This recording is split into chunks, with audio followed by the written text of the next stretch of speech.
you'll still catch a plane. You got 10 minutes.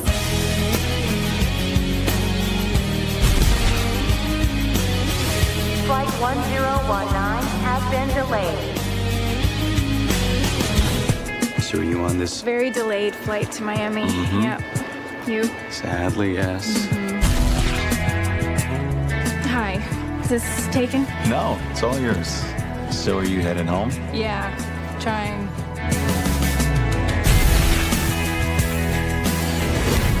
Hi. That's actually my seat. You're kidding. You're not kidding.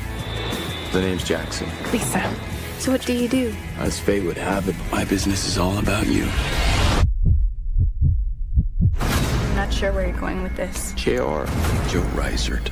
Your father? Where did you get that? Grabbed it off your dad's desk next to your graduation picture. You tell the flight attendant and your dad dies. What can I do for you? She's just had a really rough day. A death in the family. Why are you doing this? Somebody wants to send a big brash message. I have to go to the restroom. Okay. I trust you.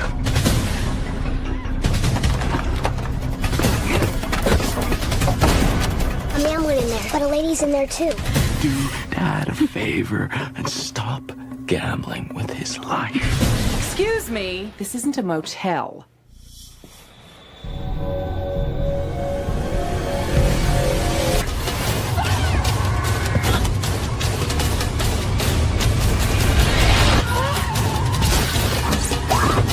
From director Wes Craven.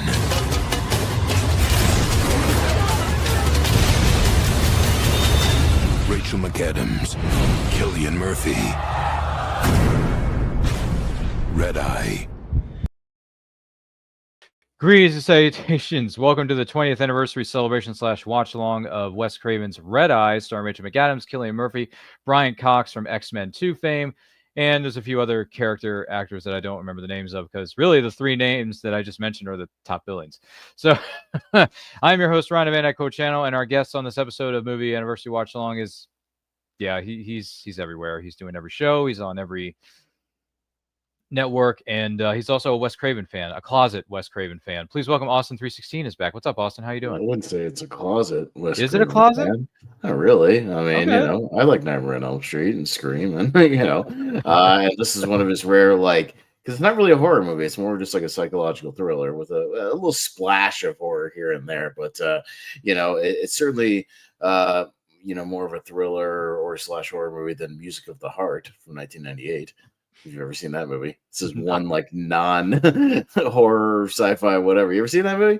I've never even heard of it. It's a music drama from 1998. He did it. It has no horror whatsoever. None. Go check it out. It's interesting. I never heard of it. Anybody we know is in it? I think Meryl Streep is in it. Meryl Streep? Yeah. Wow. Well, Yeah. I know Elaine Bennis is a big Meryl Streep fan, but she was one of my former neighbors. But anyway, that's neither here nor there. But yeah, no, if you're just joining us, don't forget to like and share this with your closest friends. If you're watching this live on a replay, thank you for doing so. You're more than welcome to watch this movie known as Red Eye, directed by Wes Craven along with us. Queue up your copy on physical media or a streaming service. Queue it up to the 2-second mark. And, you know, we're going to start the movie here momentarily. Before we get to that, what was it like for you seeing Red Eye way back? 2005. What a banner year for Cillian Murphy. Batman Begins on one side of the spectrum, and then he does a Wes Craven thriller on the other. Yeah, no, he was blowing up this year. So, and really becoming mainstream because, I mean, I had seen him in 28 Days Later, you know, a few years earlier. And that maybe was kind of a breakout because that movie was a hit. So I think a lot of people, that may have been his first exposure, even though he had been around, but mostly as like an ensemble actor. But yeah, this is a big breakout year for him. I saw it in theater, really enjoyed it. I think I saw it again on DVD at some point, but I probably hadn't seen this movie in 15 years. Wow. Ron and I watched it this morning as a refresher, just because I didn't remember a lot of it. Because it's very dialogue heavy, so I just didn't remember, like, you know, the motivations or what the actual kind of like the stakes or whatever were. I remember the stuff on the plane and whatnot. And by the way, that trailer like gives away the whole movie. Good job, marketing company, and like giving away the entire movie in the trailer. Boy, they give away a lot. You could have just teased some of the plane stuff and just left it at that. But boy, they give away like even stuff in the third act in that thing.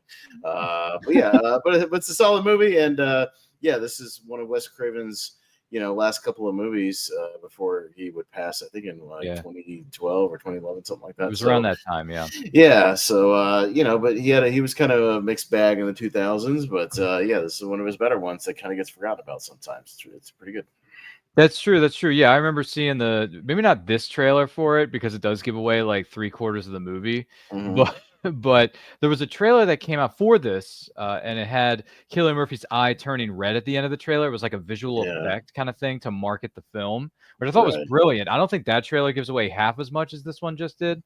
Sorry, guys, it's a 20-year-old film, but I remember seeing it in the theater and absolutely loving it because Batman Begins was just coming out and Batman was getting a rebirth. We're doing a reset, and Warner Brothers was killing it. And then I hear this, and I'm like, wait a minute, Wes Craven's directed a movie that doesn't have the word "scream" in the title. What is this? What is this?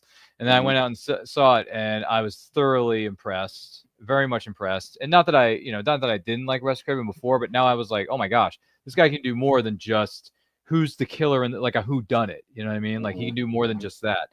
So I really enjoys it. I enjoy this movie. Rachel McAdams is one of the most beautiful women in the world. Hashtag those are the facts.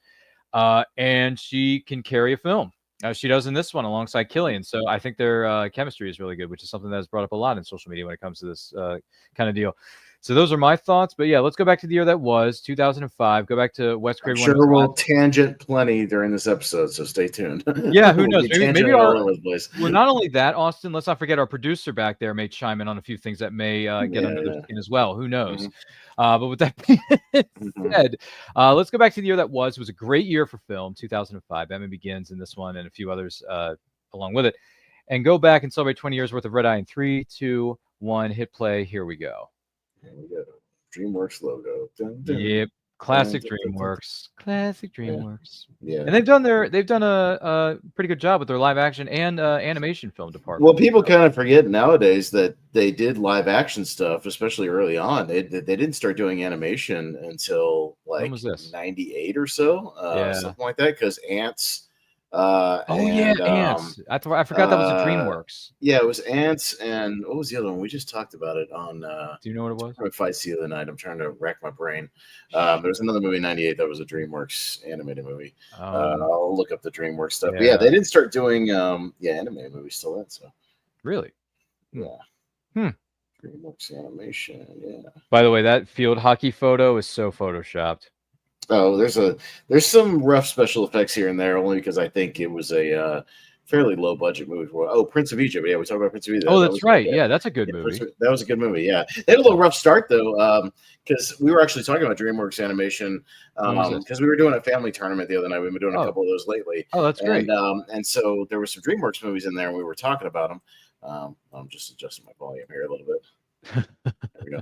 Anyways, just so I can hear you. We were talking about how it's fascinating, Ryan. If you look up the history of DreamWorks, that animation portion of the studio almost went bankrupt before they even got going. No way, because Ants was not really a hit. Prince of Egypt did very well, but it wasn't like a monster hit. But it was very critically well received, so that kind of got them going. But then they had like The Road to El Dorado. And oh my gosh, Kevin Kline. And then one of their big. They had this movie called Sinbad, Legends of the Seven Seas, which almost bankrupted them right after Shrek, because they had Shrek in 2001, and that was a monster hit. Shrek was their saving grace because obviously it became their biggest franchise. Those movies have been, of course, wildly successful and still are. But then they had Sinbad, Legends of the Seven Seas, which they sunk like $100 million into with Brad Pitt and all this stuff, and like that movie bombed, so it almost killed them. But luckily they waded through it and they got Shrek 2 out there, and then also the Madagascar franchise started not too long after that, and the Madagascar movies were. Oh yeah, that's right. Smile and wave, boys. Smile and wave. Yeah, those were very successful too. So they've had hit or miss, but they've at least locked in with Shrek. They have had Madagascar, and then they got Kung Fu Panda as well. So they've got a couple of successful, and then How to Train Your Dragon. So they've had several successful franchises at least. But yeah. But as far as DreamWorks Studios, I have to see what the actual first DreamWorks Studios movie was. I don't know. I'm looking it up and see. Now you got me curious. By the way, the only other actress I know from this is Jayma Mays, because she's been in other movies as well as comedic spoof movies. I mean, I think wasn't she like the centerpiece of Date movie, the horrible spoof Probably. it. Yeah, those Freeburg Seltzer movies are trash. They're Oh so my bad. gosh. But she was like Trash. the main character, I think, or one of the supporting characters in one of them or two of them. And I'm thinking to myself, Jamie Mays, you were good in Red Eye, but like you haven't done really anything good ever since. So I feel bad for her because she's cutesy, she's cute. I think their first, it says here, their first let's Live see, action? list of DreamWorks Pictures films. Let's see.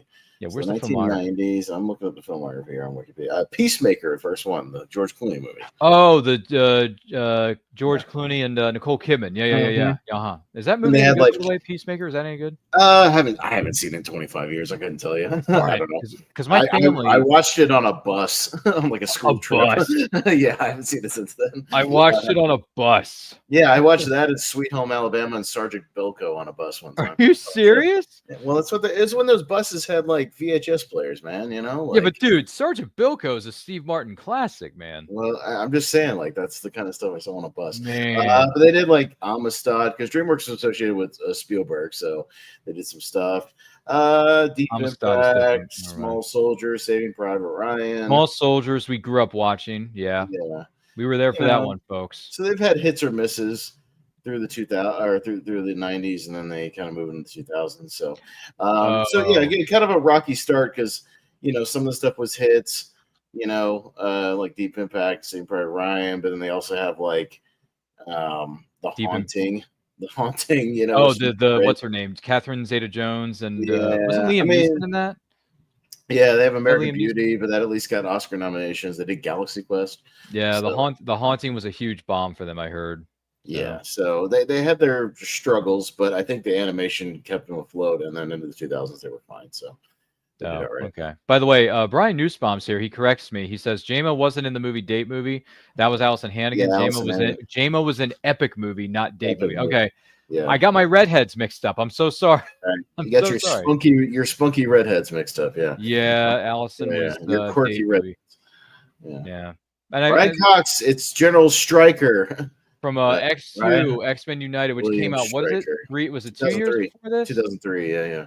Yeah. And then he had his hair changed and he had his beard. Well, he was everywhere because he was in the Bourne movies around this time too. So That's right. But he was he had popping up white a lot. hair in the Bourne movies. Yeah, maybe he's dyed it for this movie. It's very possible. I think he did He because could have been coloring it. Yeah, way different. Yeah. The one thing I remember about Brian Cox is when he looks at who is it? The character from Bourne's what was the second one? Bourne Supremacy? Yeah, Pam, what was her name? Julie Stiles or whatever. No, the other blonde. What was her name? Joan Allen. She looks yeah. at Joan Allen and says, "You're in a pile of shit, Pam, and you don't have the shovel to dig yourself out of it." Yeah. And I'm like, "Oh my God, what a ruthless, government official. What a jerk." Well, Rachel McAdams had a good year before because remember she was, or year or two before Notebook. because she did Notebook and Mean Girls the year before that, so she was blowing up around this time. Yeah, she was starting to become a big star. Both so. careers for both actors were on the rise. Yeah, she was doing good. Brian says the next DreamWorks film is Bacher-in-Law. What? Yeah, they're doing the DreamWorks does the Meet the Parents movies. Yeah. But they're making another one? Yeah, they're making another one. Yeah. He says it's the next installment in the Meet the Parents series. Okay, I got you. Uh-huh. I prefer the Bourne Stuntacular over the Bourne. What is that? What is the Bourne Stuntacular? Is that something at the Universal? The Bourne Stuntacular is at Universal. Yeah, I've seen it a couple of times. So it's like a live. It's like a stage stunt show that incorporates the screen behind it. This really advanced screen that looks really realistic. So it's a mix of like the people on stage and then the people in the screen like interacting with each other. It's pretty cool. And stuff on the stage and stuff on the screen. It replaced the T2 3D show that they used to have. Yeah. Did they take that down or destroy? Yeah, T2 3D became the Bourne Stuntacular. Why? T2's awesome. Because it ran forever. It just had to run its course.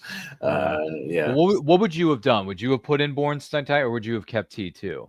I like the T2 thing, but it was definitely dated. Like it was of its time. So, it ran for a long time. I mean, it ran for like 20 years. So, I mean, if you had plenty of chances to watch it, but I'm fine with this new Bourne show is really good. Yeah, I've seen it a couple times. I still go to Universal a lot.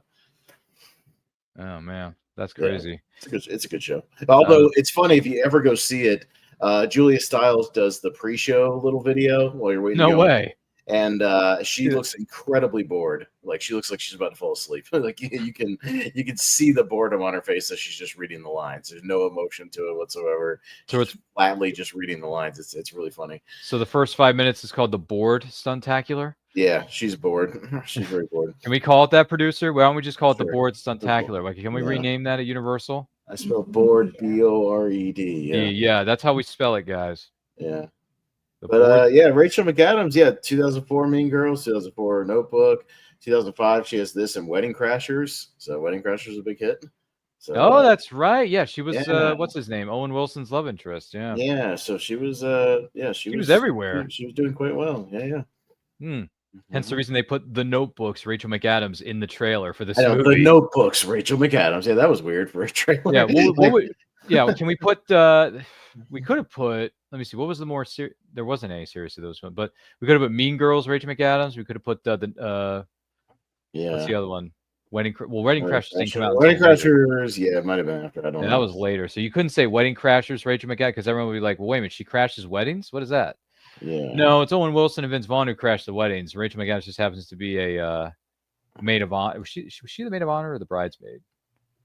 She's like the maid of honor, maybe. No, she was the maid of honor because she had to make the speech. Remember that Owen Wilson coached her on?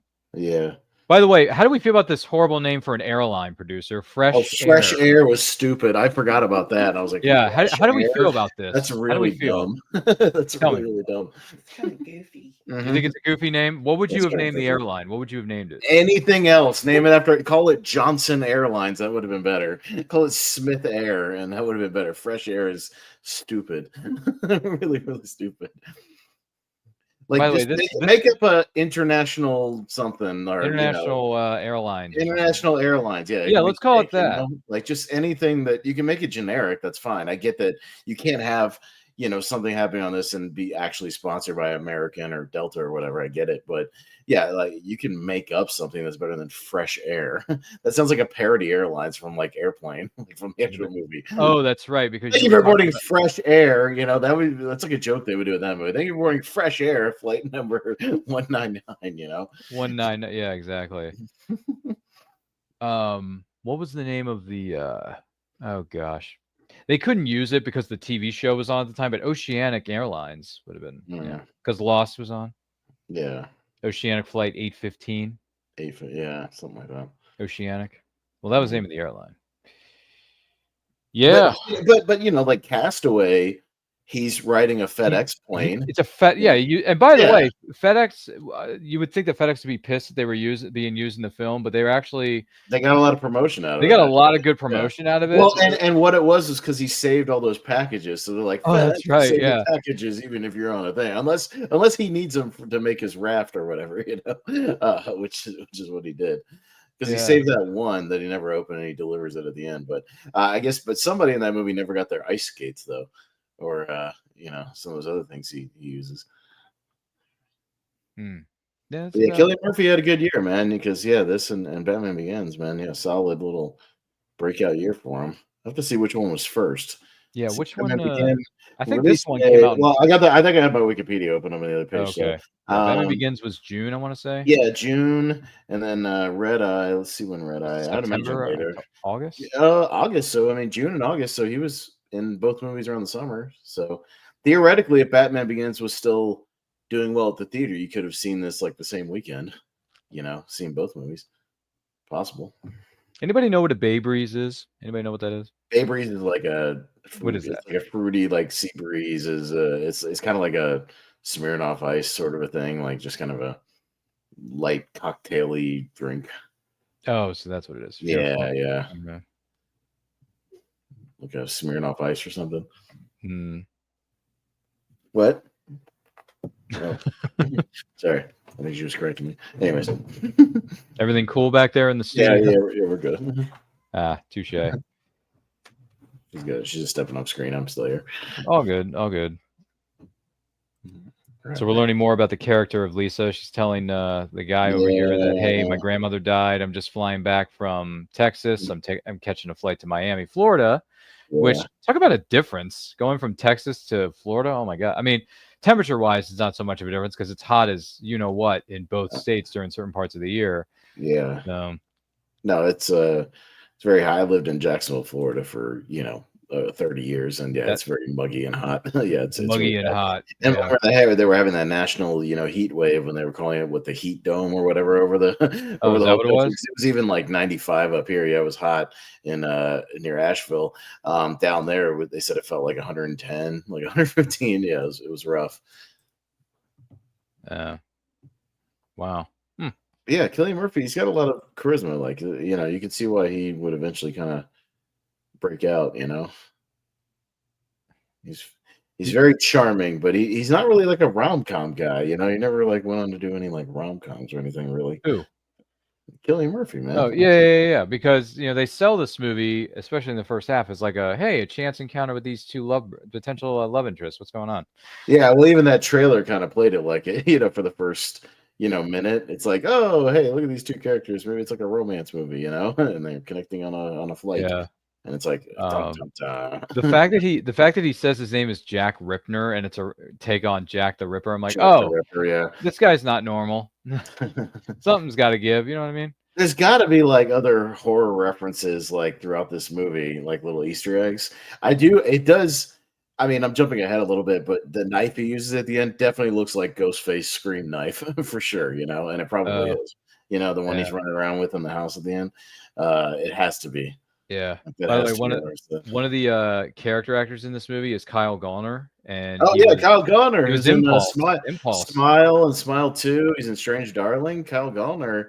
Yeah, this is like young baby Kyle Gallner. Like, and he was also in Smallville as Bart Allen, aka Impulse. Yeah. Even though they couldn't call him the Flash, they had to call him Impulse. Yeah, he's becoming a low-key kind of king of horror because he's been in a lot of horror movies the last like 3 or 4 years. So was he in Bloodlines or?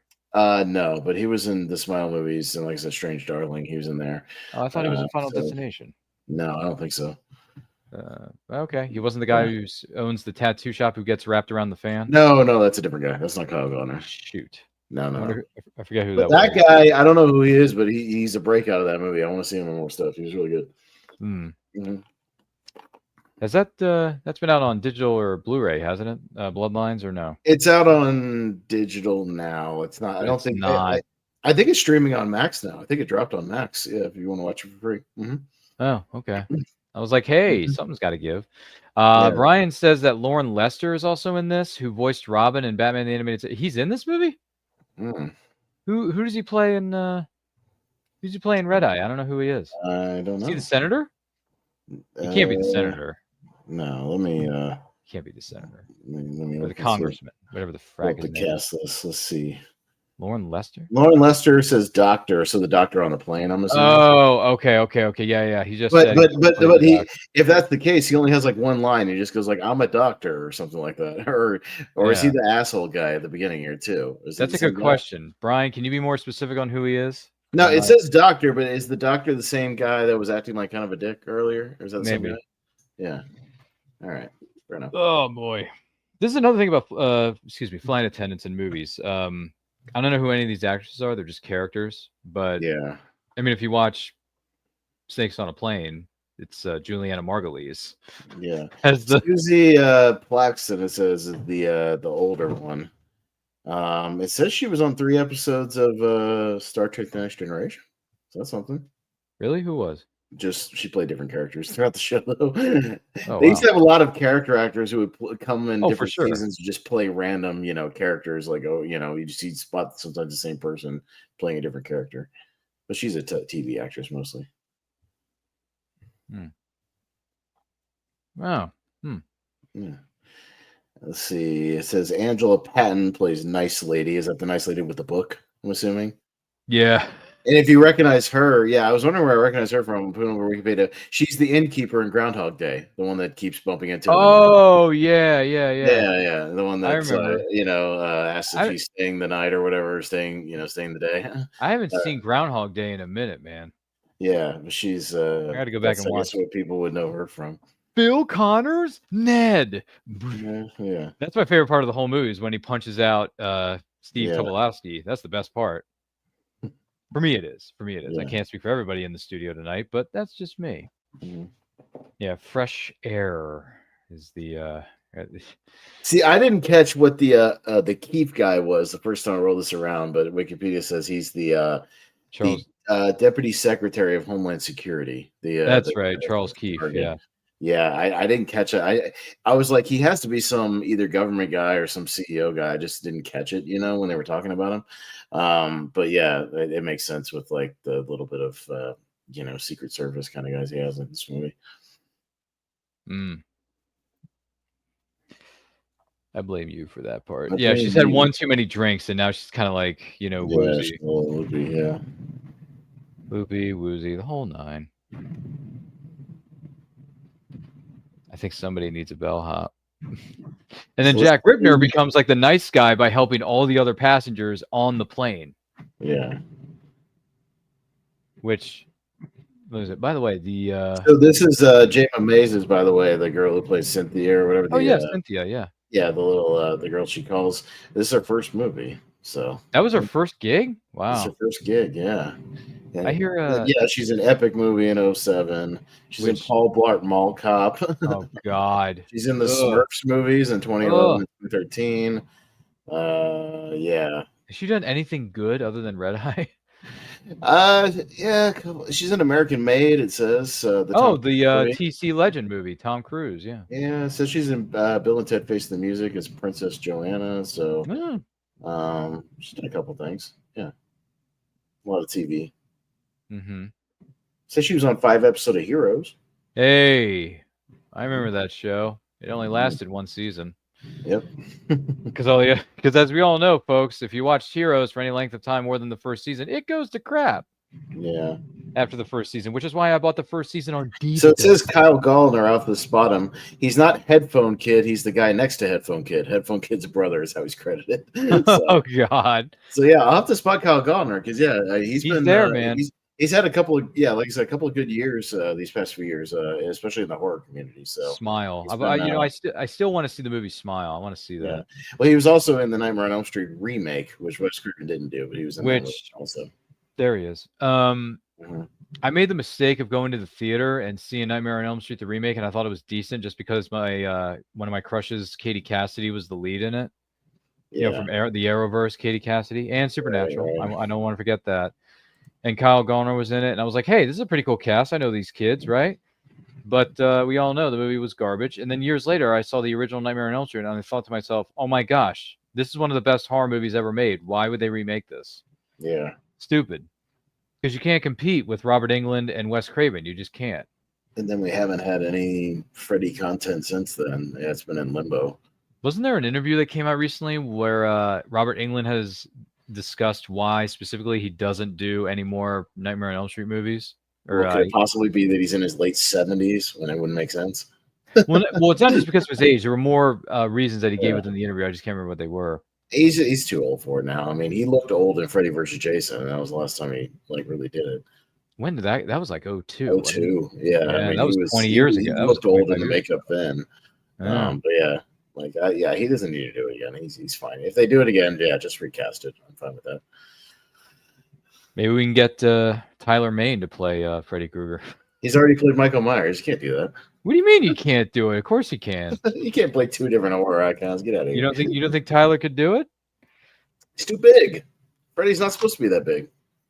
His power is supposed to come from his power, not how big he is. He's not an imposing figure like Michael or Jason. Not like a football player. Yeah, when they got Jack Earl Haley, and he's a relatively small guy. Okay. Like he's supposed to be like a regular looking dude to a degree, and then he has the scary powers. Like that's the idea. Wow. I didn't know this about Lisa's family. Her family parents are divorced. Family was married. Parents were married 32 years. They've been divorced for 3 years. Mm-hmm. Mom moved back to Texas. Dad stayed in Miami. Okay. Because I haven't seen this movie in so long, so I'm like learning all kinds of character things about the characters. Interesting. For those of you just joining us, this is Red Eye's 20th anniversary watch along. Don't forget to like and share if you watch us live on the replay. Hello there. And if you want to queue up your copy of Red Eye on physical media or streaming service, you can do so and queue it up to what point are we at?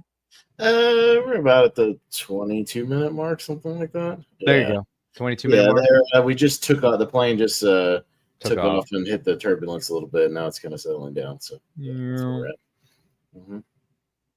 He's starting to get a little creepy. That's where we're at. He's starting to drop little weird lines about like somebody forgetting to like bolt the engine to the plane or whatever, and he's dropped a few little weird lines about like killing his parents and stuff. Throughout the movie, it's been little hints. And now he's saying, "Thanks for checking." Yeah. Well, that's not what I was doing. What are you doing? Just keeping the focus on you and your father. Yeah. Yep. Now we're really starting to get creepy. Right. Part of my job. Are you a shrink? No, manager. Better not save a hotel. No. Calls you to buy another self-help book. Which, by the way, Dr. Phil gets a lot of plugs in this movie. Yeah. He was starting to kind of blow up around this time, so I guess it's top. Government overthrows as usual. Yeah. You're a spy. I shouldn't. No, I'm not a spy. Hitman. I'm a lousy shot. But yet you still try to kill her with a gun and a knife at the end of the movie. Yeah. Do you work for the mafia? No, the money's shit. Which I think that was a little jab from Wes Craven at that. So yeah. Which, by the way, there was an interview with Cillian Murphy that came out about a couple weeks ago, and he said he doesn't like he's fine with his performance in the movie, but he doesn't like the way his hair looks. Oh, his hair does look a little goofy in this movie. This movie, and I'm just like, yeah, I think he might look a little better if he had like a. Here's the thing. It either needs to be tighter, like shorter, or just longer. Have like longer hair in general. Like it's he's in that weird. It's like if he had a longer Mo Howard haircut or something. The Stooges. Like it's a little weird. Yeah. Charles Keefe, when he regular VIPs, ring a bell. Yeah. No, should it? Well, yes, it should because it looks like he's wearing a wig. Even though he's not. Yeah, to a certain extent, yeah, but then again, he looked this way in Batman Begins. Yeah, he did. So maybe that was just what he was rocking at the time, I guess. Yeah, he's rocking the bowl cut. Mm-hmm. A little bit. I don't know how you guys feel about that, but see, and now she's calling the flight attendant. It's like, suit yourself. You might want to take a look at this though. Jr. Jack Ripner, Joe Reiser to your father. Yes, where'd you get that? I got it off your dad's desk. Which is funny because in the beginning, in the opening credits, right, Austin, you see him gathering all this stuff and then he mails it. Yeah. In a FedEx. Like, what are you doing?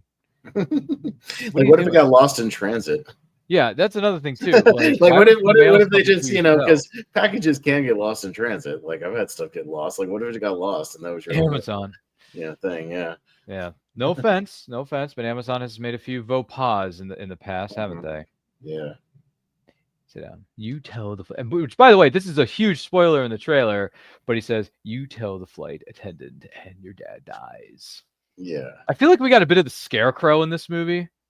Well, the Scarecrow when he's like, that bit in the movie where he's like, the man. Yeah.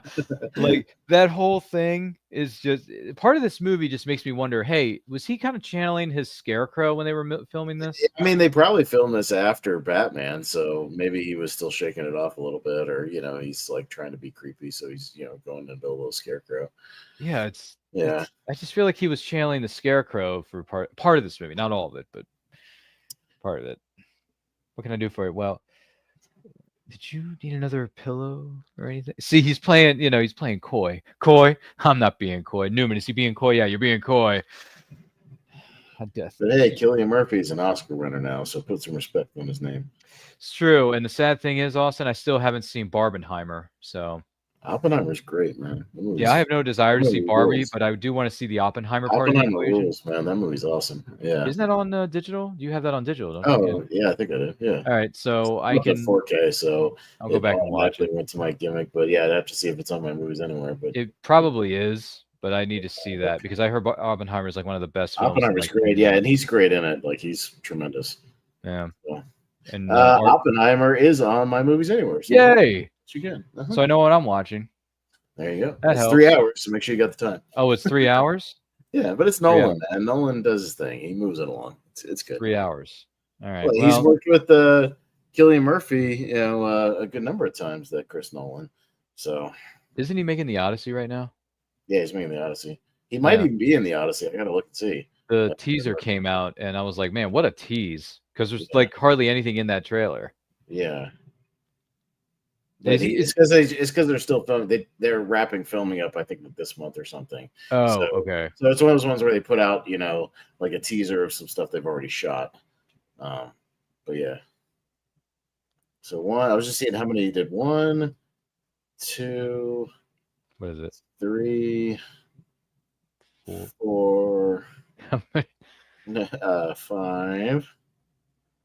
He's done 6 movies with Nolan. So Wow. Well, because he's technically in all 3 Dark Knight movies because he makes cameos in 2. And then, he's in Inception. Remember, he has a little bit to do in there. Yeah, steal the dream or steal the idea. Yeah, he's in Dunkirk, and then he's in Oppenheimer. So, which, I know he doesn't play he's, I think to a certain extent in Inception, Cillian Murphy's the MacGuffin. Yeah, he kind of is. I mean, because they're trying to steal him and he's the guy they're trying to stealing the idea from. Got him. Yeah, so he's kind of. Is he the MacGuffin? Actually, it was funny. So Rhonda we had a discussion about movie MacGuffins in the car the other day. Did you? Because I think she didn't know exactly what a MacGuffin was, so I was trying to explain it. I was like, it's basically the thing that people are all chasing after in a movie, i.e., Ark of the Covenant. Raiders of the Lost Ark is one of my go-tos. It's the Ark of the Covenant, right? Or the what's the other one? The Holy Grail. Yeah, the Holy Grail. That's what exactly. And she was like, "Can a person be a MacGuffin?" I said, "Yes, a person can be a MacGuffin. You can be going after a person if somebody's kidnapped or somebody has information, and everybody's trying to get to somebody, for that info. So yeah, like a person can be a MacGuffin. Yes. So I guess that means Cillian Murphy falls into the category because Inception came out 5 years later. Yeah. Which we're doing a watch along of that next week. We're excited. Hopefully we'll get some seats filled. We're going to have some special guests for that episode. Because if not, I'm going to have to pull a plug and say, sorry, guys, we're taking the week off. So I would do it, but the movie's too long. I just can't. I can't go that long. It's all right. It's all right. You got 60 other. They get cut into too much time on tournament fights. Like I can do a movie that's like 2 hours and we can shave it a little bit. But like a 2.5 hour movie. It's okay. Gonna work. Hopefully we'll get the seats filled for next week, and if not, we can always pull the plug and be like, hey guys, taking the week off, do your own thing, because the following week we got Power Rangers the movie turns 30. Hell yeah. So I can do that one if you need me to. That's for sure. I'm down. I got to double check with my my peeps, but I think it's who we got for that one, guys. Producer, look at me. Who we got? It's me, Jalen. Who was another one? Kelsey said she was going to be in on it. So it's me, Jalen, Kelsey, somebody else said they were in on. I'm trying to think of who it was. I got to go back on my DMs of Instagram and find out who it was. But yeah, so far I got 3 people for that because, dude, that's like, for certain movies, that's like a mecca of our childhood. So sure. And then did you say my Predator was in like October or something like that? Yeah, that's right. Yeah, we get you and I discussed that off camera. For that, but yeah, he will be here. Don't worry, folks. Predator 2 turns the big 3-5. Oh hell yeah! So we're going to be sitting here talking about Predator movies and what could have been. Yeah, well, they did do it later, but they planted the seeds in Predator 2 for there to be a crossover between aliens and predators. But yeah, and that's one of a few teases that were in the 90s of like crossover movies that eventually happened, but not for a while, because also 18 years later, Jason Goes to Hell has the thing at the end of that movie where Freddy's glove comes up and grabs the hockey mask off the ground in 1993, but they wouldn't get to that till almost 10 years later. Oh, I didn't know that. Yeah. If you ever watch Jason Goes to Hell, the final Friday, that has a final like cameo tease. Like there's a shot where it zooms in on Jason's hockey mask is on the ground because he gets pulled down to hell, Right. It's in the title. But Freddy's glove comes out and pops out of the arm like Carrie style, grabs it, and you hear his laugh and he pulls it down. So that's the final shot of that one. Mm-hmm. And Lisa trying to be very crafty and trying to get the word out about what's going on in the plane. A little note, but writing notes. But then he makes a good point later where he's like, okay, say you get the word out, right, and they divert the flight. If the dude doesn't hear from me, he's going to kill your dad anyways. So, it's probably not a good idea. I was going to say it's probably not. Yeah, it's probably not going to do her any good in the long run. I don't know if she. By the way, this is a lot of people. A lot of people have said over the years this is the most annoying part of being on a flight is the cart. Yeah, the cart, because if you need to get up and go to the bathroom and they're rolling the cart down the aisle, you have to pay. You gotta wait till they go by you. I have to assume she's going to read that. Read what? Oh yeah. When that happened in the theater, we all freaked we out. were watching it today, and we were sitting on the couch, and Rhonda jumped at that. She went, "Oh my god!"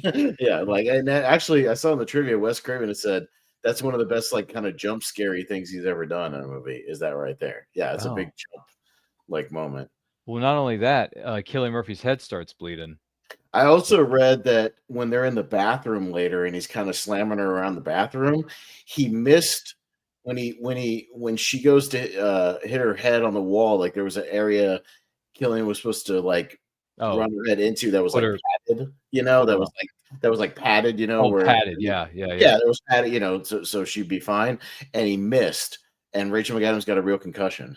Oh, no way. Yeah. And then so the next time they did it, you can see the one they made in the movie. He's got his hand behind her head, so that as an extra protector. So if they hit, like, it'll hit his hand instead of. Didn't think of that. Yeah. Didn't think of that. But yeah, no, those airport I mean, anything on the plane, if you hit your head against something, those bathrooms have really gotten smaller. The one in this one, they like pretty easily fit both of them in there. Ain't no way now. The last time I was on a plane, man, that bathroom is like tiny. I'm like just barely fitting in there myself, much less two people. No way. But yeah. No, when this happened in the movie, we all jumped out of our seats. Like, oh my gosh, the guy just like literally headbutted her. And that's something I don't see in movies. I see it in pro wrestling.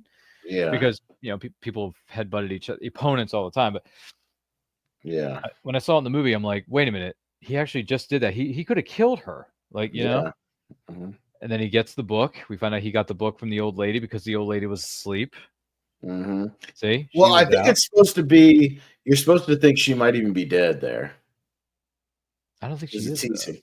No, she's not. I'm just saying. There she is. Yeah. You wonder as an audience member when they peel back to her, and she right. had her eyes closed, that maybe he like strangled her or something like that. That's what you're supposed to think.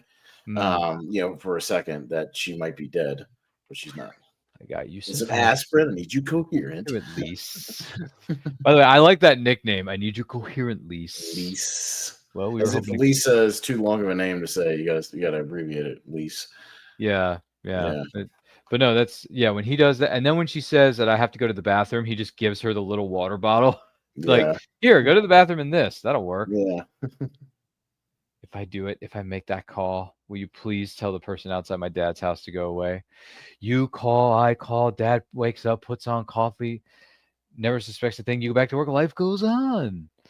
See, he's so good at this. Cillian Murphy's so good at playing a psychopath or a sociopath, whatever it is. He's so good at it, man.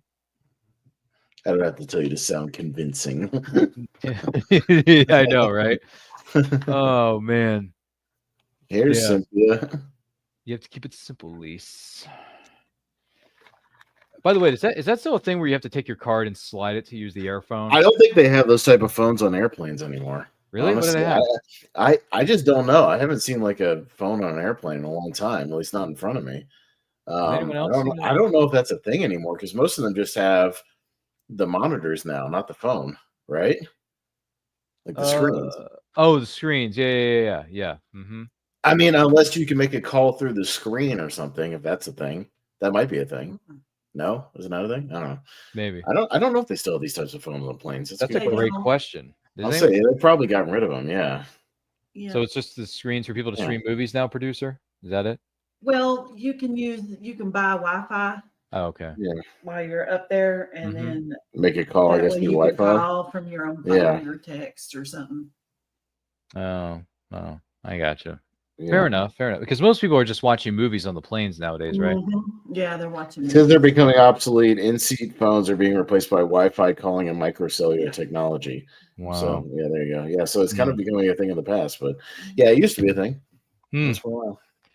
Gee whiz. So I guess the next time we all take a flight together, we should watch this movie. I do know that it was expensive to make a call on a plane. Wasn't it like $8 a minute or something like that? That's horrible. Yeah, I know it was like crazy expensive to make a call. BS. Well, I mean, if you had to make a call on a plane, peanuts or pretzels?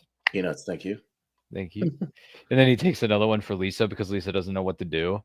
So what happens when they start working? If they don't start bury working, your dad in in a a closed casket. Wow. Talk Wow. about being graphic producers. Yeah. Yeah. Jeez. And then Back to he's back, just huh? sitting there oblivious to the fact that there's a dude out there in a car Yeah. and he's watching the comedy marathon, which, by the way, comedy marathon, that can mean a million different things. Three Stooges, Yeah. What kind of comedy are we Andy talking about? Griffith. Is he watching like a Me TV comedy marathon? Is it like old Johnny Carson? Johnny Carson, or yeah, like what was old the Red other one? What was the other one? It Skelton. was Gilligan's Island, or Yeah, anybody is remember it, Gilligan's yeah, Island? we're Do you remember talking that? movies or TV. What are we talking about here? Sitcoms? Hmm. Oh. I've seen reruns of Gilligan's Island. Have you ever seen Gilligan's Island? Gilligan's Island. Yeah, the one with the boat. To reference the Running Man. Oh, okay. The one with the boat. Yeah, the one with the boat. Now, which Running Man are we talking about? The new one or the old one? No, the old one. I haven't seen the new one yet. Oh, the Obviously. new one's not even out yet. No, it comes out in November. Dude, that Running Man movie looks insane. I've always said I'm down for a Running Man remake because I love the Arnold movie, but it's very far away from what the actual story was that Stephen King wrote. So if they did one that was more accurate to that, and this one looks like it because in the book, it's what they're doing in this new movie where it's like he has to just run around, the country and everybody's hunting him. It's not just, in a little area with the stalkers. Like it's like everybody. Yeah. So it's not just Sub-Zero, now Plane Zero. No, it's not that. What happened to Buzzsaw? I think there are still stalkers in the book, but it's like anybody can do it too or something. It's something weird. Okay. So it's kind of like John Wick, where everybody in New York is literally after John Wick. Somebody could be after him, yeah. Yeah, kind of. Yeah, since when did New York become a breeding ground for the Assassin's Guild from John Wick? Well, those movies get a little ridiculous because it's like, okay, who's not in the Assassin's Guild? It's much more like how many, it seems like everybody is, which is like I love those movies. Is it such a secret when everybody's in on it? Like it seems like, I don't know. Best I can do. Hands are the bottle of water, the empty bottle of water.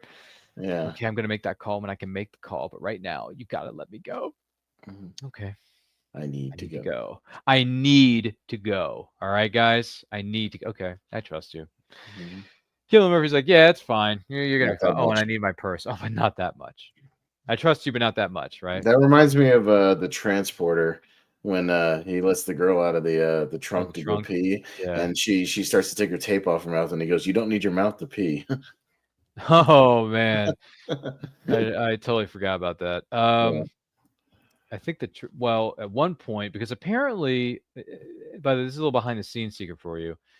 Hulu is being very weird right now because apparently half the movies and TV shows I want to watch are locked, and you have to unlock them for some reason.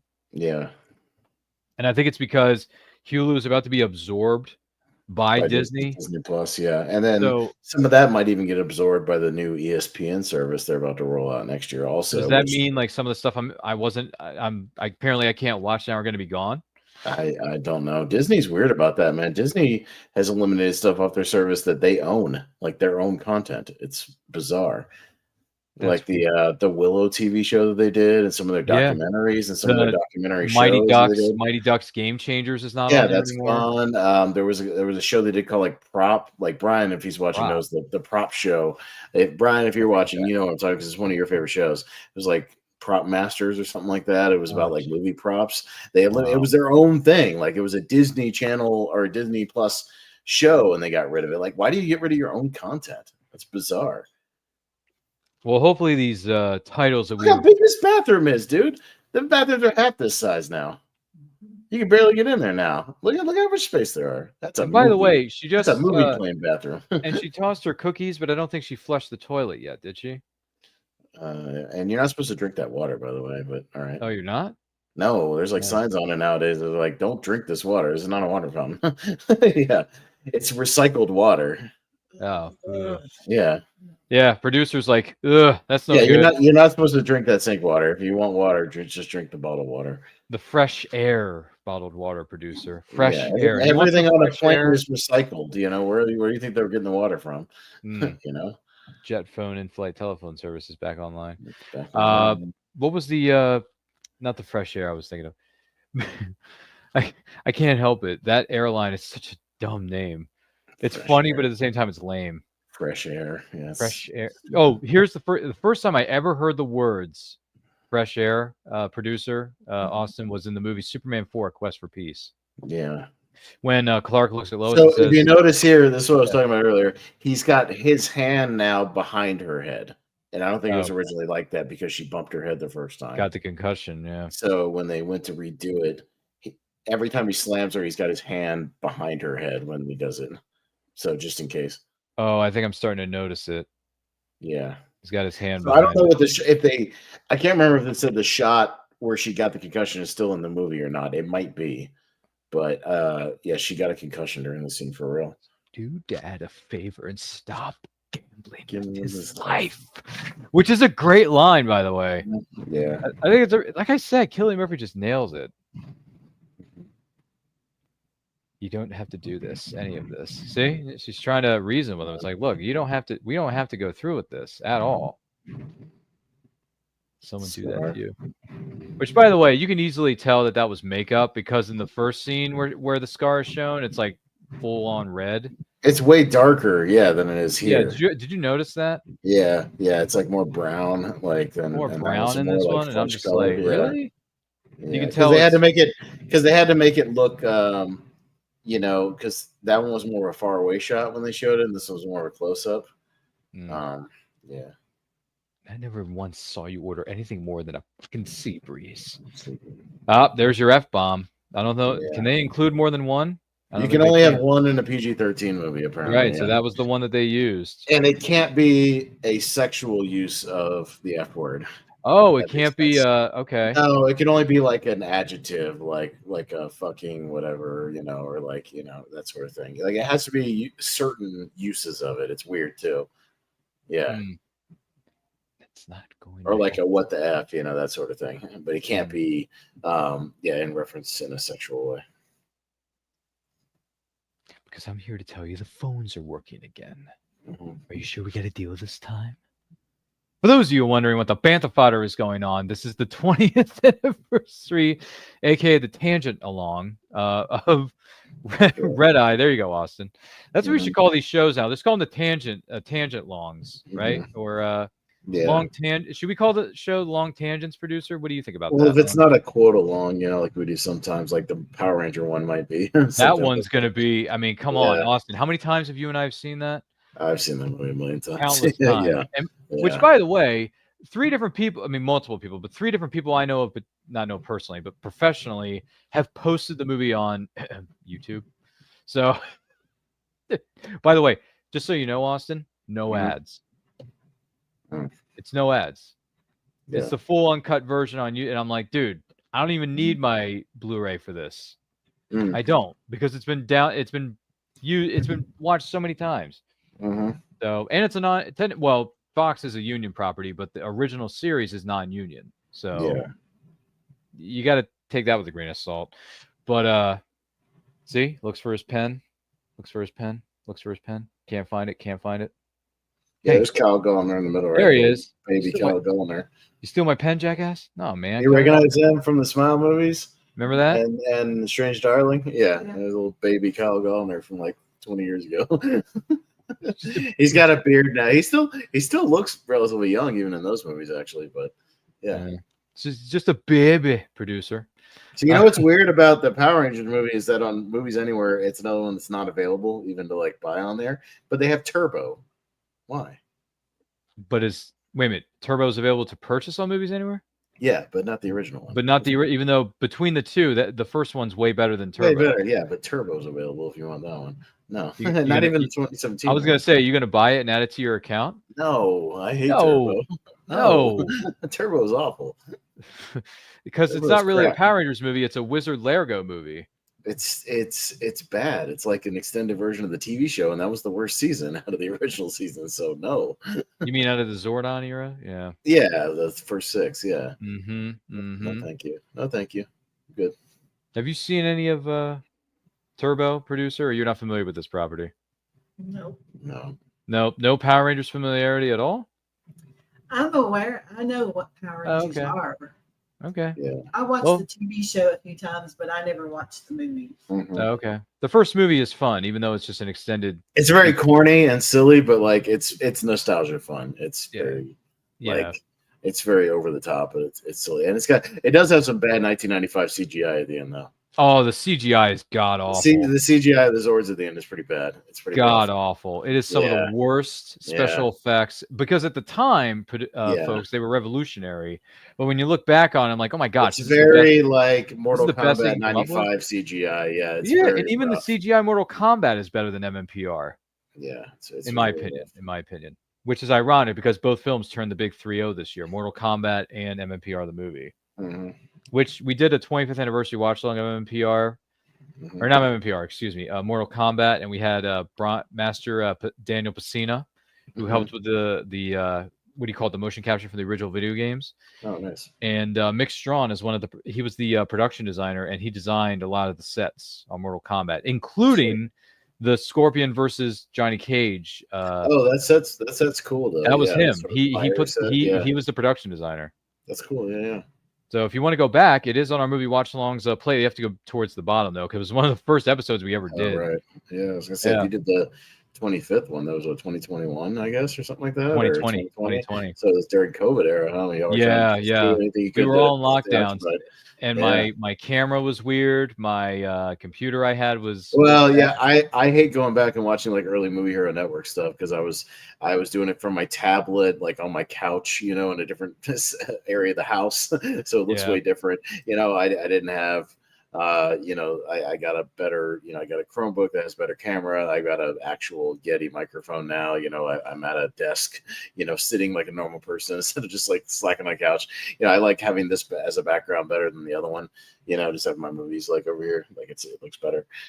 So I've upgraded a little since then, but yeah, I was very primitive in my early Yep, days. same here. I was using a Dell laptop computer, which wasn't the best because it was getting old and the camera quality and the picture. You can tell too when you go back and watch some of our earliest footage. And the next thing is I was doing stuff off of my tablet as well. Mm-hmm. And I had a headset, but it was angled where it was like facing, like it was at an angle, so everything was facing up. So I had to keep looking down. Yeah. All the time. So it was. Go back and watch some of that footage. It's wild. It's amazing how far we've come as a YouTube channel from where we started in 2020 to where we are now. By the way, 1,600 plus subscribers. Thank you to everybody. Yes. Want to say that off the bat for Anti-Quote Channel, just in general, right, Austin? Mm-hmm. And the second thing I want to say is that last week we celebrated, indirectly, I should say, celebrated 250 episodes of Anti-Quote. 250. There you go. So we've had 250 interviews. 240, I want to say 245 because a few of them have been repeat guests, just so you know. But 250 episodes, Austin. 250. So we just found out here that we're being moved. He's planning on killing the whole family, not just the dad. Yeah. But we're also being moved to a different suite. How do you feel about that? 4080 toilets are good. Toilets are good. That's Hey, they want us to switch rooms. Maybe we're doing reservations. We can go back. We can go to the Hilton. Mm-hmm. By the way, there is an Lux Atlantic resort in Miami? Is there? I think that's like a fake made up name. It's a fake name. All right. Thanks. Yeah. I probably, again, the any kind of real one probably didn't want their name on this. You know what I mean? I don't think the Hilton would want their name on this. Do you? Well, yeah, but they're not at the Hilton. Like the thing happens at this Lux Atlantic, and I don't think that's a real thing. If I had to guess, I would imagine it's not. Look, if they're using fresh air, I imagine Lux Atlantic is not a real thing. Fake. Yeah. Because you could say luxury Atlantic hotels, right? You could say luxury. Yeah, I That's don't legal. think that's a thing, though. All right, Yeah, never let's mind. check it for us. Yeah, It's not real. It's all fake. Well, let's Google it. Lux Atlantic. Lux Atlantic, Miami, Florida. Let's see what comes up when I Google Lux Atlantic. Florida.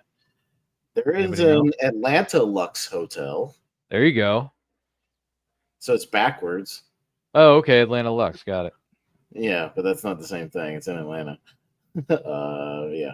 Oh, the second thing that pops up is the Wikipedia for Red Eye. So there you go. Nice. Yeah.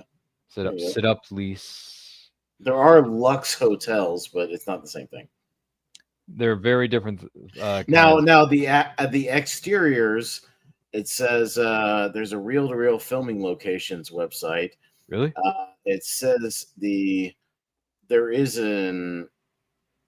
I guess there is a real hotel that they shot for the outside stuff, though.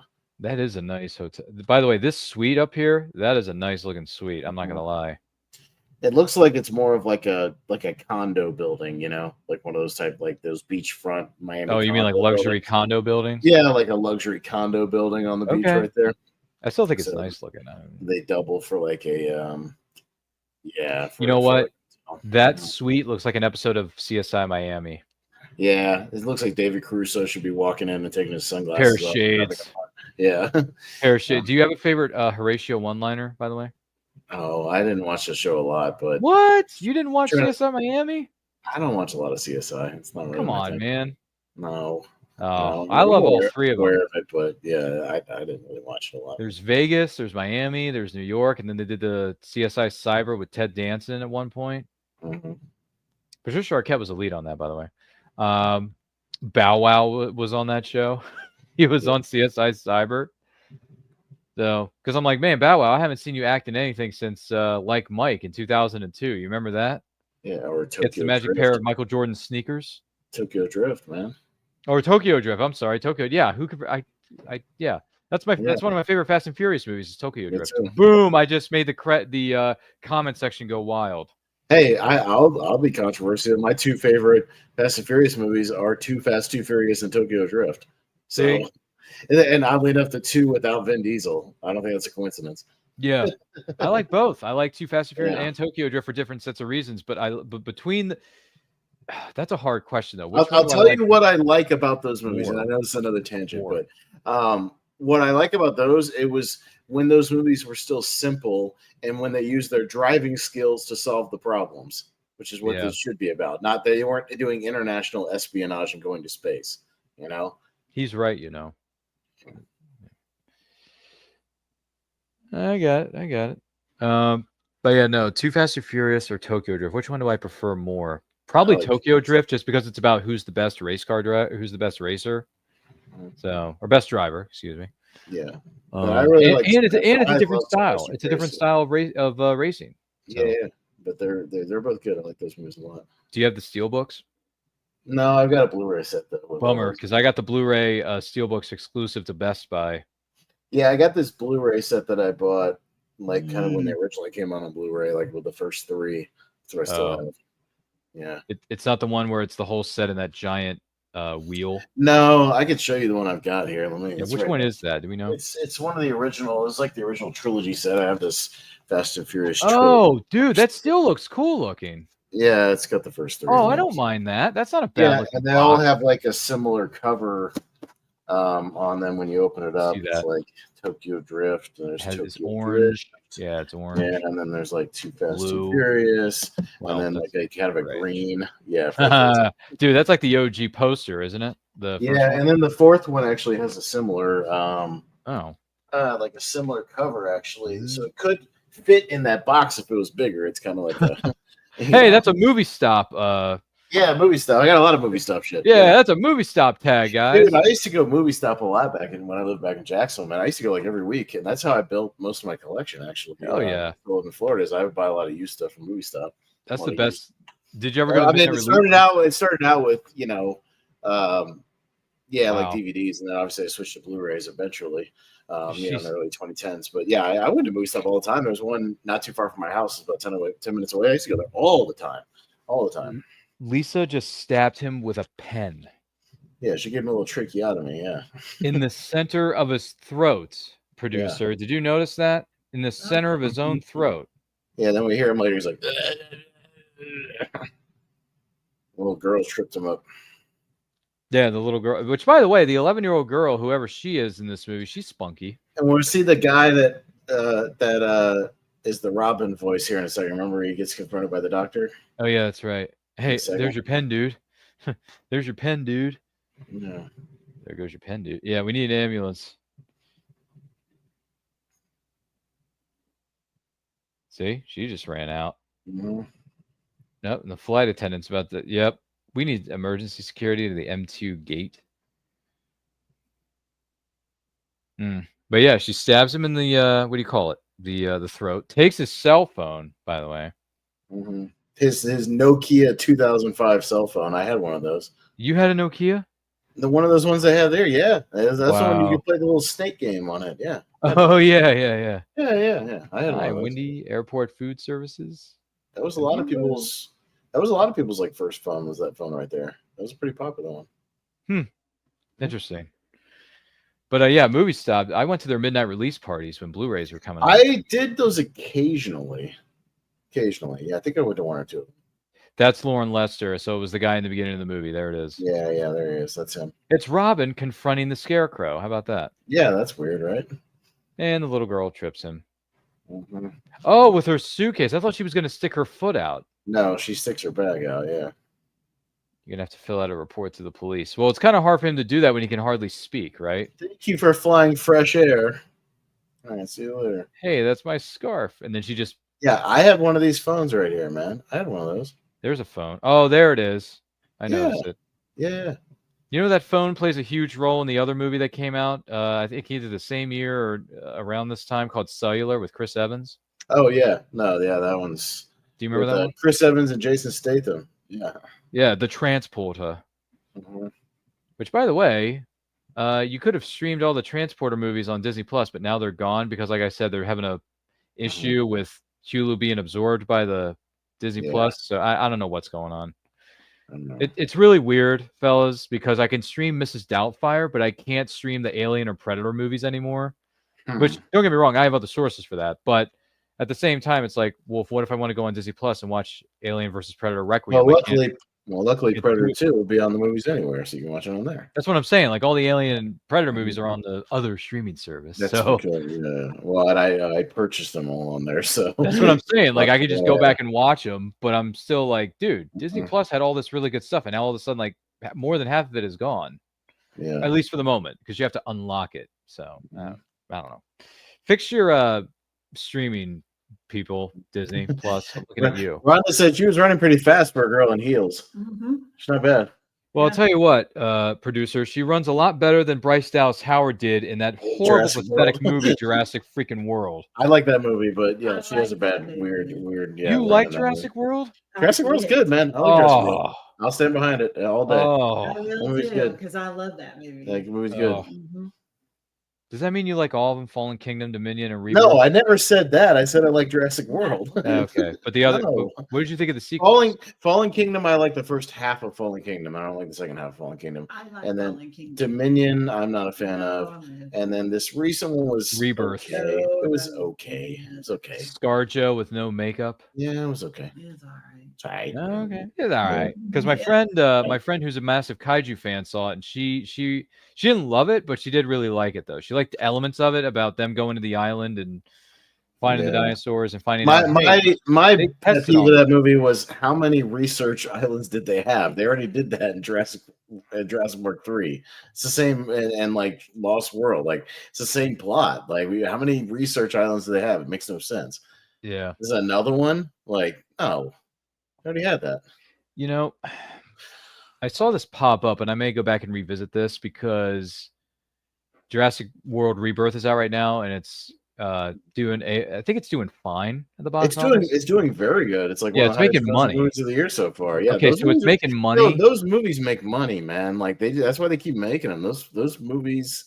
Well, like they kill it, man. I think what I want to do is that I don't know if I'm going to do it back to back necessarily, but I want to go back and revisit at least the first sequel. And rewatch Lost World, Jurassic Park, because that was still Spielberg at the time. Yeah, I like Lost World. I will stand behind that movie also. I think that movie's... That's what I'm saying. Like, it's Spielberg, and it's not somebody else doing it. So I'm just like, you know what? I want to see how far they went off the rails with this. Yeah. Because when Spielberg was making the sequel, I was like, at least he had an idea of what he was doing. But then all the other ones came out, and I'm like, what are they trying to pull? So... I don't know. I think I'm going to go back and rewatch Lost World. So, according to Variety, Jurassic World Rebirth has surpassed 800 million at the box office. That is close to $1 billion. I don't think it's going to hit $1 billion, but that's why you're going to keep getting Jurassic World movies. It's because those movies make bank every single time. if do. this one, if Because this one's called, Jurassic World made $1 billion. I want to say Fallen Kingdom broke Did $1 it? billion worldwide because those movies do really well overseas because people in other countries love those movies. That's why. Wow. And like because they sell because they're big special effects spectacles. And then I don't think Dominion did. It may have. I'd have to look that up. But all those movies make a lot of money. That's why you're going to keep getting them. I wonder what the next one's going to be called. I don't know. They'll make another one though. That's for sure. Let me see. It's called Rebirth. So maybe Jurassic World Return. So even Dominion made over $1 billion. So those movies Oh make man. money.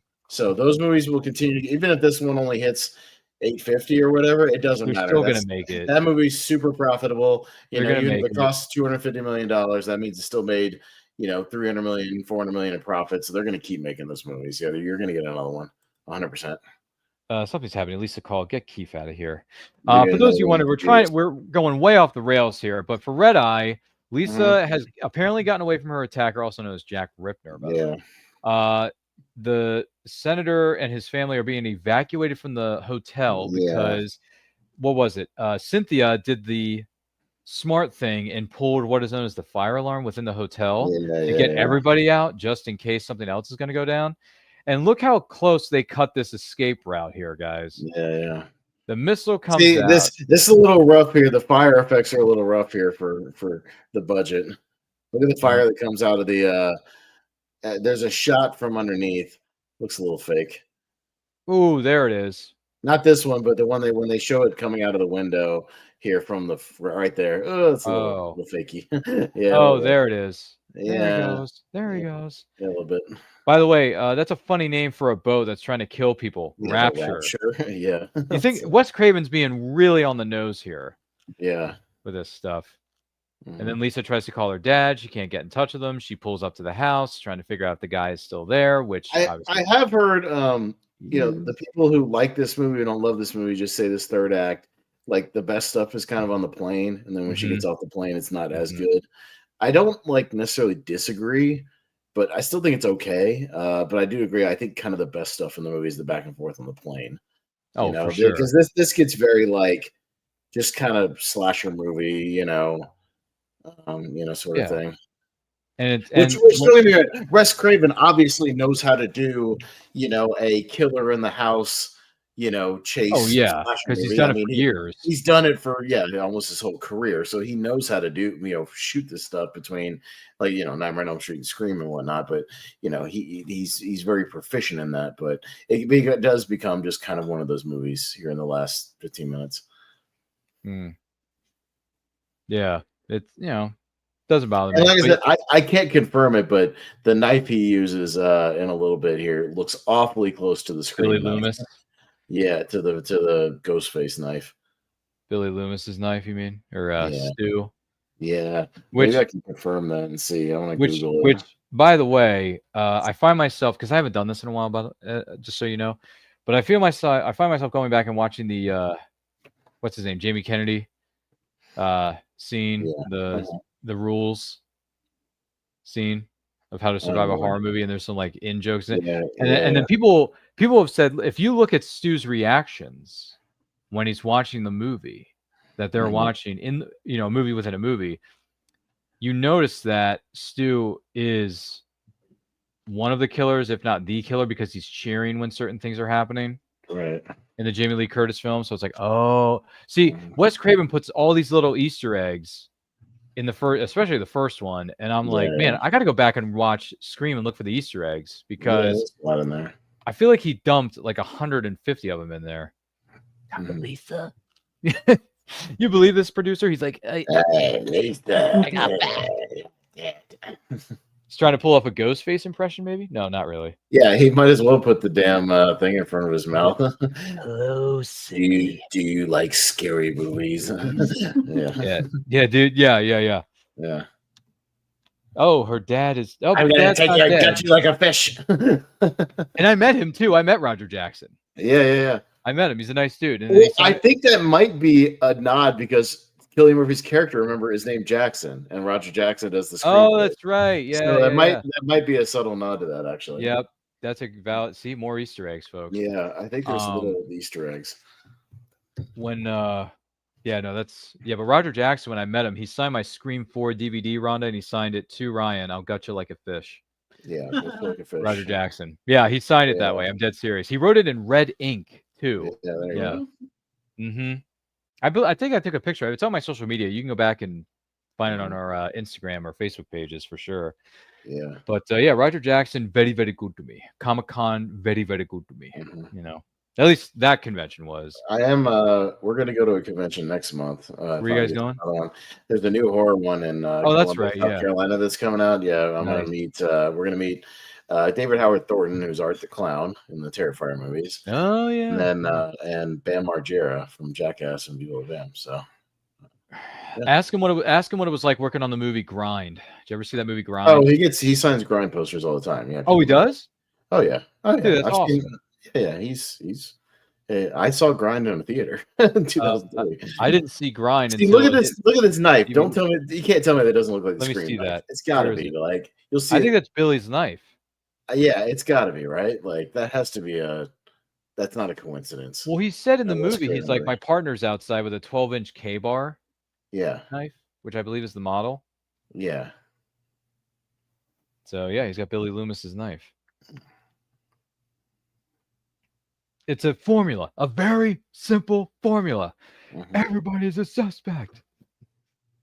But yeah, my favorite part is the rules of the movie when they're watching. I think they're watching Halloween when they're talking about this.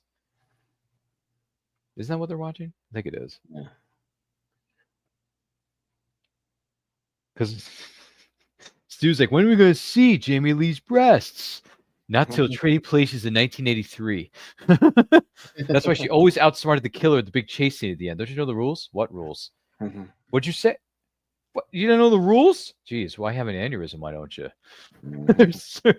Dude, that whole thing is so funny. And then one of the girls, if you remember the scene, she says, couldn't afford a decent pair. What'd you say? You talking about Jamie Lee Curtis? I'm like, hey, look at that. That's definitely that knife. Yeah. It is, isn't it? Yeah. But no, I don't mind the third act taking place at a house. It doesn't bother me. It doesn't really bother me. I've heard like that's the criticism of people who they don't like really like this movie, but don't love like the fact that the finale just takes place in a house. Like it's just, kind of like just a horror movie. And it's a chase scene. So yeah, it's basically like Neve Campbell. It's like a very Neve Campbell Scream kind of, very similar to that. Which again, that's what Wes Craven knows. So maybe, hey, this is better than Cursed and My Soul to Take, which he would make, before and after this movie. So yeah, but Cursed wasn't his fault. That was studio interference. Well, yeah, no, your boy Michael Rosenbaum's in that movie. He's talked about that, right? So repeatedly on Talkville, and I think inside he's talking about how there's too. like a cut of that movie that's way better out there that's never been released. Yeah, I didn't even know Rosenbaum was in Cursed until he brought it up. Because he talks about it all the time on that podcast. I do know that. Yeah, were his parts cut out? He had a lot of stuff cut. Like there's an extended version or an alternate version of that movie out there that Wes Craven didn't get a chance to release because he died. Because I think Rosenbaum, I think, he said he was working on that. Like he was going to try to release a better cut of that movie, like a director's cut. But he passed away and it just never happened. That's a bummer. And they're probably not going to do it since Wes just isn't around anymore. Yeah, I would have liked to have seen that, by the way, because I didn't mind Cursed when I saw it on DVD for the time. Yeah, the movie did get shredded in post-production. Like that's absolutely true. I heard the studio really screwed Wes Craven and the cast and crew over. So yeah, because even Jesse Eisenberg's talked about that because he's in there. He's trashed it, hasn't he? Yeah, he said just the cut they put out was really bad. Yeah, he's openly trashed it. Yeah. Hasn't Christina Ricci come out and said something? Oh yeah, she's talked about that movie too. Yeah, because she's like the lead character. Her and Jesse are the two leads because they're brother and sister, I believe, in the movie. And then what's his name? Joshua Jackson is the werewolf or the one who like curses him or something. Isn't that like the big twist at the end that it was Joshua all along? Something like that. Yeah, I think it was. I haven't seen Cursed in forever. So what do I know, huh? But yeah, Lisa's got her field hockey stick out, which you can clearly see in the picture of her playing field hockey that it's photoshopped and it's totally fake. Yeah. Totally fake. But then again, there's a field hockey scene in Mean Girls. So where I believe her character, Regina George, is playing field hockey. I want to say. Isn't that true? Pretty sure. Maybe. Anybody else knows, folks, let us know. But if you're watching this live on the replay, thank you for doing that. Don't forget to like and share this. And if you want to watch this movie along with us, simply known as Red Eye, where are we at within the film? We only got like 13 minutes left. So there you go. Yeah, we're not that far away. We're like, I guess, what is it, an hour and 12 minutes or something into the movie? Yeah, I mean, we're kind of in the last couple minutes here.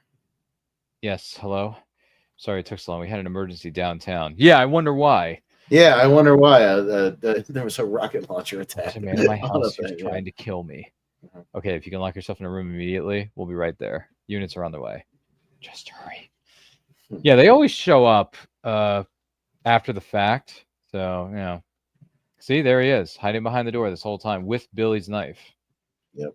But she's fighting back with a field hockey stick. Oh, hits him in the shoulder, hits him in the near the gut. Oh, hits him in the hand again. Oh, I think is he going to cover her head here? No, he doesn't. Doesn't cover her head. But it was just in that scene. I think other time you do this in a movie, it's usually padded and they will add, a Foley sound effect to make it sound, harder than it is. You're pathetic. See, she says to him, "You're pathetic." That was a heck of a fall right there, falling all down those stairs and then bouncing her head off the door. Yeah.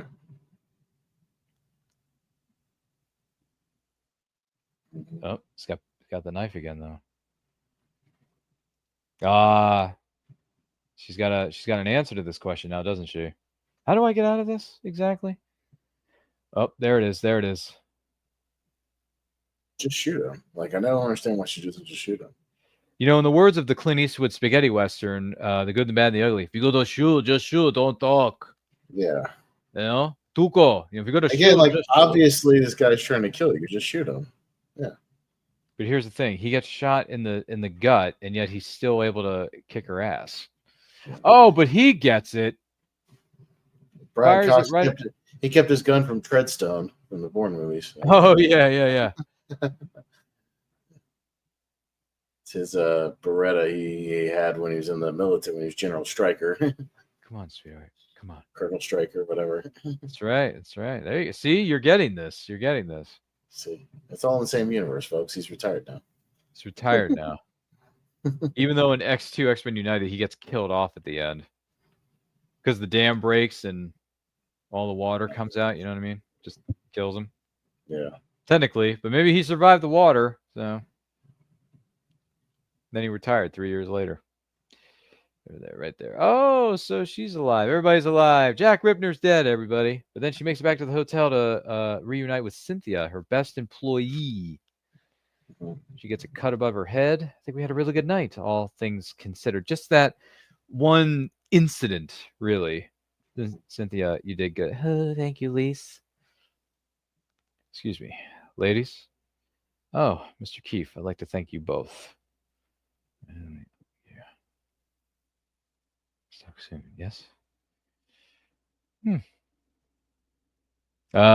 Come the angry, bitter hotel guests. Karen and Chad. The Chad. Karen and Chad. Yeah. Then our ceiling exploded. I got chunks of plaster all over me. I could get asthma. Yeah, typical people complaining, oh my God, a rocket launcher hit the place where we're complaining about, whatever. Like just silly stuff. Absolutely. And she basically pulls a rock. She's like, why don't you take that comic card, shine it up real nice, turn that son of a bitch sideways and stick it straight up your candy ass. Exactly. Yeah. She asks us to fill out a comment card. You want us to fill out a comment card? Yeah, and after you finish, you can go ahead. Shove it up and just shove it up your ass. Yeah. Yeah. And then Cynthia's like, yeah. Next time, she should have added, and next time you could check right into the SmackDown Hotel. Champagne? Oh, anything but a Bay Breeze. Okay. Good movie. Yeah, the movie's like 80. The movie's less than 85 minutes. We hit the credits, and there's 9 minutes of credits, I guess. It says Ripner in the credits. It doesn't even say Jack or Jackson. This movie's technically, if you want to talk about before the credits, even, it's about 78 minutes. It's a very quick movie. Headphone Kid, Nice Lady was Angela Patton. Charles Keefe was Jack Scalia. Mm-hmm. Where's Lauren Lester? He should be Right here. there, irate passenger, Lauren Lester. Ah, there it is. Mhm. Crossovers. Just throwing it out there. Ladies and gentlemen, unfortunately, I have to inform you that we've reached the end of the movie because it's one of the shortest, if not the Kyle shortest Gallner. movie. Is it? Headphone Kid's brother, Kyle Gallner. There he There is. it is. Yep. So this is one of the shortest movies in the history of this program, and it's one of the shortest films in Hollywood history. So well done, Wes Craven. I wouldn't say in Hollywood history. A lot of those early Disney movies are like 60 minutes. Well, dude, yeah, those Universal monster movies, bro, like Frankenstein, hour 15. They were an hour 15. 65 minutes. A lot of those movies. Like, well, yeah. for the modern era. Yeah, for the sure, modern era. Yeah, I mean, yeah, it's under basically. And the other thing is, this is a Wes Craven movie, and I don't think there's ever been a Wes Craven movie that's been under 90 minutes. Yeah, maybe. I mean, if you want to Google it, I don't know. You know look more into about Wes Craven than I do. So. If I was like browsing his filmography, I'd be hard pressed to find one about as short as this. Although he has done like, quick 90-minute movies sometimes. I don't like the fact that those Scream movies are like 2 hours. I think it's too long for a slasher movie for me personally. But yeah, I think the first Scream was under 2 hours. Yeah, and then the sequels are way too long. And then the sequels just got extended as they went along, right? Yeah. But yeah, we've reached the end credit sequence of what is known as Red Eye, directed by the late great Wes Craven. We will miss you, kind sir. R.I.P. to the master of suspense, Wes Craven. Hey, Last House on the Left, his original one is 84 minutes, so actually shorter than this. Oh, he made the original Last House on the Left? Yeah. That's 72. Who made? I wonder who made the remake with Monica Potter. Oh, I don't remember. Yeah, some other studio. 89 minutes for The Hill Have Eyes. So he used to make 90-minute movies. Yeah. The Hills Have Eyes original too before it got remade. Yeah, the 77 one. Yeah. Oh, the 77 one. That was 77. He made that. Oh yeah. Jeez. Yeah, very I didn't know he went far. That went that far back. I thought Nightmare on Elm Street was his first gig. No, God, yeah, he started in the 70s. Yeah, Hills Have Eyes. Last House on the Left. He made Swamp Thing before Nightmare on Elm Street. 82. He made Swamp Thing. Was what's her face Locklear in that? Adrienne Barbeau was in that movie. Oh, Adrienne Barbeau. I'm sorry. Yep. I confused it with Heather Locklear. But I think she was in Return of Swamp Thing. Let's see. There's my Return of Swamp Thing. There's my Hills Have Eyes. There it is. Arrow blue right oh there. my gosh! Look at that. Yeah, look at that. That's one for the ages. But yeah, no, this has been a great experience. This has been a great, informative but yet tangent-filled episode. Right? We met the quota today, producer. I think we did a good job, didn't we? But this has been a lot of fun. So I'm just curious, though, Austin. Final thoughts on Red Eye, scale 1 to 10, and if someone wants to know more about you, where can they follow you? Yeah, no, I mean, again, this is probably only my third time or so watching this movie. But yeah, I always kind of, not that I forget it's part of Wes Craven's filmography, because if you ask me who directed it, like, I would remember it's Wes Craven, but I feel like it's one of those movies that gets kind of overlooked just because it's not one of his like straight horror movies and things like that. But I think it's a really solid kind of psychological thriller, a little splash of horror here and there. But yeah, I know he personally said this is one of his favorite movies that he ever made, as far as just being like a pretty tight little thriller. I agree. I think the core of the movie with Cillian Murphy and Rachel McAdams is really solid. Like, they have good chemistry. And yeah, I think the best bits of the stuff is the stuff, with them on the plane and whatnot, kind of that middle, 50 minutes or so is really good, but I don't even mind the third act. It's fine. But yeah, it's a solid movie. Not one I go back to all the time or anything like that. But it's a nice little hidden gem if you haven't seen it, especially in his filmography, or as far as, 2000s thrillers. I go like a 7.5 out of 10. I think it's pretty good. If someone wants to know more about you, where can they over on the Movie Hero Network, you can find me mostly doing tournament fights, tier ranker fights, Wheel of Movies, Seen and Heard trivia. We do recast, all kinds of crazy shows over on the Movie Hero Network. I'm a very busy guy over there. And then you can follow us on we have a Movie Hero Network Facebook page as well. You can join in and see a whole bunch of content from other creators as well. Ryan posts a lot of stuff in there. So if you ever miss any of his side projects as well. But yeah, all kinds of stuff over there from all kinds of creators in our little community. So come give us a follow. I'd appreciate it. Thanks. Sounds like fun, man. Thanks for being here. I'm going to talk to you here again momentarily. So if you got a moment, please stick around. My name is Ryan of Anti-Quote Channel. Follow me across all forms of social media, simply at Anti-Quote Channel. Anti-Quotes on Saturdays, 12 p.m. EST. Movie watch-alongs are on Friday nights, 7 p.m. EST. We also do the Meeting of Fandom on the first Friday of each month, or we do a special program that we have a lot of fun with on the first Friday of each month, respectively, at 7 p.m. EST. Also, if you love books, you like reading, you're a fan of the Western genre, I would venture to say, check out my story, Wolf of the West. It's part of Western Tales Volume 1 from Veritas Entertainment. You can find the link down below in my link tree. You can get it on ebook, hardcover, or paperback. And it's on sale right now. So if you're a fan of the Western genre, got some family members or friends or coworkers that are fans of it, check out Western Tales Volume 1, Veritas Entertainment, great group of people over there. So really appreciate your support. It's doing very well on Amazon. I congratulate all the writers, everybody involved in it, because it was a team effort. It truly was. And I'm honored and privileged to be a part of it.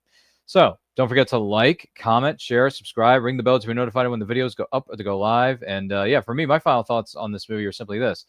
Good suspense, good thrills. Rachel McAdams and Cillian Murphy do a great job. Wes Craven, this is one of my favorite films of his, not counting the Scream movie, Scream 1 and Scream 4. And all that jazz. So yeah, good stuff. And apparently our friendly neighborhood producer has something he wants to share with us. So let me see. What do you? Ryan, oh, hey, Wolf of the West, Ryan Permerson. What is look this? at this. This is weird. What is this movie? This book I was gonna read during my jury duty next week called Western Tale. You got anything to do with that? Is that you or this author has the same name as you, Ryan? That's weird. So yes, I picked up a copy, Ryan. So there you go. Oh man, thank you so much. There you go. There's your Look at that. Look at that. Yeah. Look at that. There you go. I just wanted to show you that. I forgot to show you that earlier. I was gonna just surprise you. I picked up my copy. No. So you pick up yours. Dude, thank you so much. I appreciate course, you, man. Austin. Both you and your producer over there. Help me, Rhonda. Appreciate you both. Yeah, Rhonda, if you get a chance, check out the book. I think you might enjoy it. I don't know. I'll pass it along to her when I'm done with it. I haven't read it yet. When you're done with it? Yeah. I've got a jury summons next week, so there'll be a lot of sitting around doing nothing. So I'm going to take the book with me and then thumb through it probably there. So we'll do that very soon. Yeah, I think it's a pretty viable option. And producer, I think you may enjoy it as well. So thank you both for your support. You're so outstanding. Yes. But thank you. No, from the bottom of my heart, all kidding aside, thank you. Like just of course. Thank you, Austin. You go out there if you're watching. You get your copy of Western Tales on Amazon. Right, go on Amazon and grab yourself a copy. There you go. Right there. There it is. That's right. Western Tales. Booyah. Oh yeah, volume. It's in the flesh. It's real, folks. Right. It's real. Yeah, no, I do agree. I don't know why there's not a table of contents. Yeah, it's a little bizarre. I kind of wish there was. Yeah, for an anthology book, you would think it would have a table of contents, but it doesn't. Yeah, there's like it just jumps right into it. Like, so you have to thumb through it. Like, you know, yours is 49. I want to say. Yeah, something like that. Yeah, I had to 49 to find it. Yours is 49. Yeah, I knew it. I knew it. There it is. But, it should say like TOC. Yeah, there's no story 1, story 2, you know, whatever. So a little bizarre. Yeah. No, but it's cool though. But thank you so much. Yeah, it's been a great success. It's doing very well on Amazon. I have a copy here in my collection. Obviously, you know, authors get complimentary copies respectively. But my family member just bought me a hardcover edition of it, so I can put it on my bookcase and display it. So nice. Word's getting out, and they're also looking for submissions. Veritas Entertainment's going to be putting together a noir anthology, and the submissions are due. I want to say it's October 1st is the deadline. So if you're a writer or aspiring writer, and you can come up with a noir-themed story that's between 2,000 to 5,000 words, submit it to Veritas Entertainment LLC at gmail.com because they're looking for submissions right now. Which I haven't written it yet, but I love film noir because Casablanca, Maltese Falcon, Notorious by Hitchcock, and To Catch a Thief, and what was the other one that we talked about? Double Indemnity. That was another one. So I want to get in on the noir genre. Austin, you think I could pull it off? If I could pull off a western, you think I could? If you can pull off a western, I mean, just basically, have the same character, but in the Prohibition era, you could roll Prohibition. So basically, the 1920s or something. Yeah, the Roaring 20s. The Roaring 20s, guys. Do something said like that. Yeah. But yeah, overall, Red Eye gets an 8 out of 10 for me. I like it a lot. And I'm going to go back and rewatch this because I haven't seen it in a while. And Austin, you've encouraged me to go back and rewatch not only this, but also go back and rewatch The Lost World, Jurassic Park. So it's gonna be some rewatches, and then Austin and I are gonna be texting each other about what we feel about respective. Oh, I films. love The Lost World, man. Well, I gotta text you and let you know, because I haven't seen the movie in like 25 years. Yeah. So I gotta go back and revisit it because I haven't seen it in forever. But this has been a lot of fun. But congratulations to everybody on this movie, because I think it's a solid film. It's Wes Craven before he one of his last movies before he unfortunately passed away. But yeah, if you haven't seen this in a while, revisit it. If you haven't seen it before, check it out. Rachel McAdams, Cillian Murphy in their prime. Who else is it? Brian Cox from the X-Men movie, not movies, but he's in the second one, which is kind of a big deal. And it's one of the better ones too. Check it out. He's also in the Bourne movies, so more reasons to check it out. But Austin, thank you so much, man. Honestly, you're so money you don't even know it. Like a big bear, man. So are you, producer. You're money. I'm telling you, you're money. You're so fracking money. All right, you're money. Anyway, thank you for being here, Austin. I'm going to talk to you here again shortly. But once again, congratulations to everybody involved, and most importantly, happy 20th anniversary, I should say, to the entire cast and crew of Wes Craven's Red Eye. The white zone is for immediate loading and unloading of passengers only. Don't worry, you'll still catch your plane. You got 10 minutes.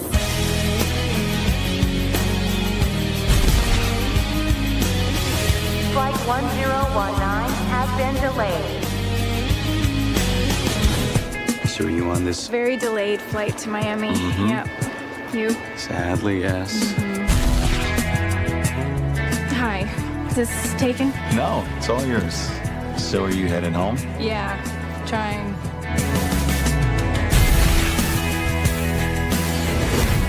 Hi. That's actually my seat. You're kidding. You're not kidding. The name's Jackson. Lisa. So what do you do? As fate would have it, My business is all about you. I'm not sure where you're going with this. J.R. Joe Reisert. Your father? Where did you get that? grabbed it off your dad's desk. Next to your graduation picture. You tell the flight attendant and your dad dies. What can I do for you? She's just had a really rough day. A death in the family. Why are you doing this? Somebody wants to send a big brash message. I have to go to the restroom. Okay. I trust you.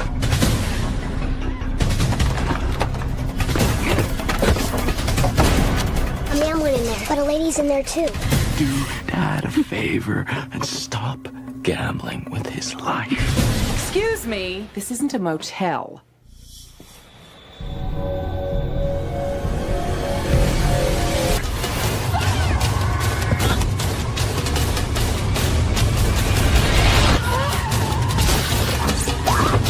From director Wes Craven.